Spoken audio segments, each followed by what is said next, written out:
Yesterday, I listened to him from the comfort of my offices, invoke the same standing orders.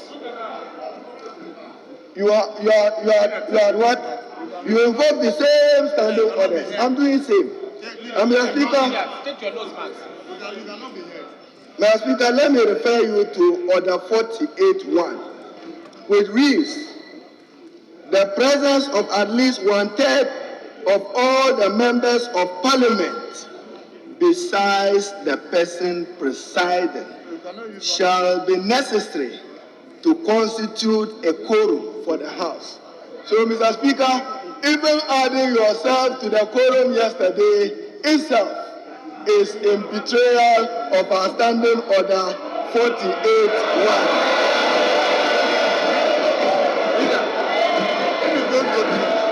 Yesterday, the Speaker never said he received prior notice from him before allowing him to speak.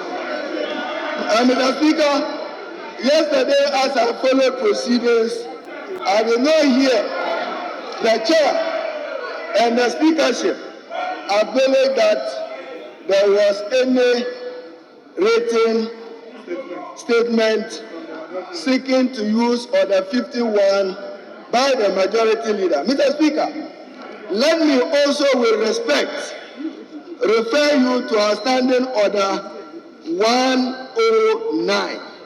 Mr. Speaker, standing order 109 reads, and I'm interested, Mr. Speaker, in 109.2. You were presiding, and therefore, by the provisions of standing order 30, you assume the role and responsibility of the Speaker of Parliament of Ghana. And it reads, Mr. Speaker shall have neither an original nor a custom vote. And if upon any question before the House, the votes are equally divided, the motion shall be lost. Therefore, Mr. Speaker, as I have seen in the other paper, we are told on Friday 137 could not take a decision. And therefore, last one with you in the chair was 137. Therefore, Mr. Speaker, whatever decision was taken, to quote you, is null and void, because the votes and proceedings report that the decision, let me refer you to the page. Let me refer you to the page, Mr. Speaker. If you come to page 12, I hear quorum 137. Then when question was put, Mr. Speaker, I don't see any other number. Therefore, Mr. Speaker, I'm stating strongly that you have no original nor custom vote. But I recognize that you are a member of Parliament. Therefore, you could not. Therefore, Mr. Speaker, I'm calling for a rescission. You will see voting today. That decision of yesterday. Mr. Speaker, let me refer you additionally to Article 104 of the 1992 Constitution, which provides, Mr. Speaker, in 104.2, the Speaker shall have neither an original nor custom vote. Therefore, for you to have courageously referred to yourself as adding to the numbers is repugnant to the provisions of the 1992 Constitution, in particular Article 104.2, and a serious breach and violation of Standing Order 109 of the standing orders of the Parliament of Ghana and in serious breach of Order 48 of the standing orders of Parliament. Therefore, Mr. Speaker, I'm calling for a rescission of that decision. Mr. Speaker, what is even more worrying was to hear the majority leader and Minister for Finance all use the words when he was moving the motion, that the motion is adopt the budget subject to concessions. Which concessions? Concessions in your head or concessions in the head of the finance minister. This is a house of record. Even if there are concessions, the concessions must be laid and made a necessary part of the budget statement.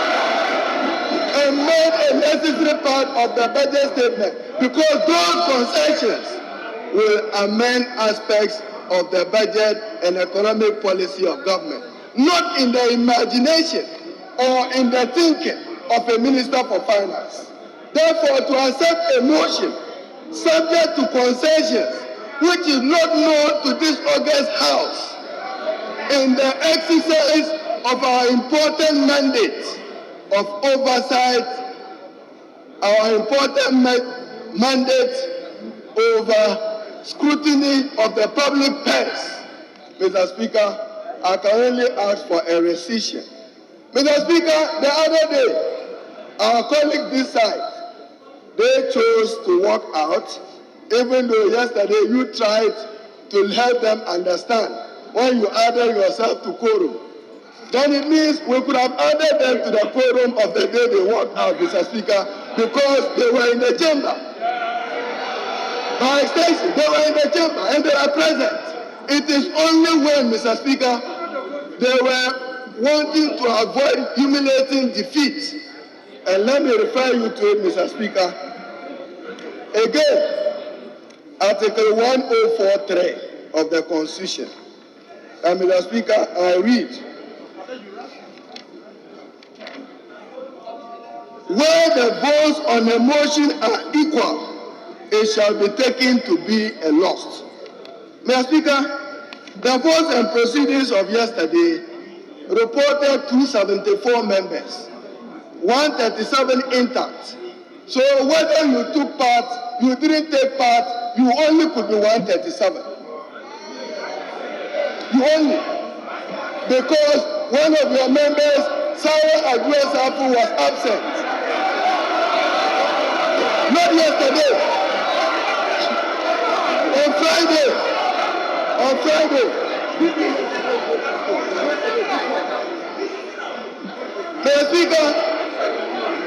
Mr. Speaker, so we are calling for a rescission.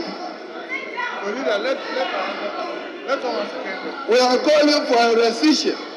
So I beg to move, Mr. Speaker, that the decision of the House yesterday purporting to adopt a budget statement subject to concessions not known to this august House be declared a nullity and unconstitutional.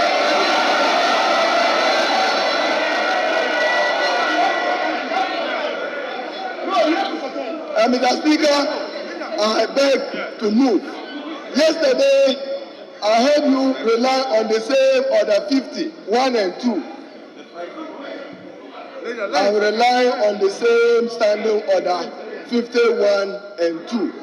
And Mr. Speaker, I beg to move that this august House could not proceed in adopting a motion in the matter of budget statement and oversight with unaccompanied and unknown concessions only known in the imagination and thinking of a minister of finance. He does not walk to this House on his own authority. He does under Article 179 of the 1992 Constitution.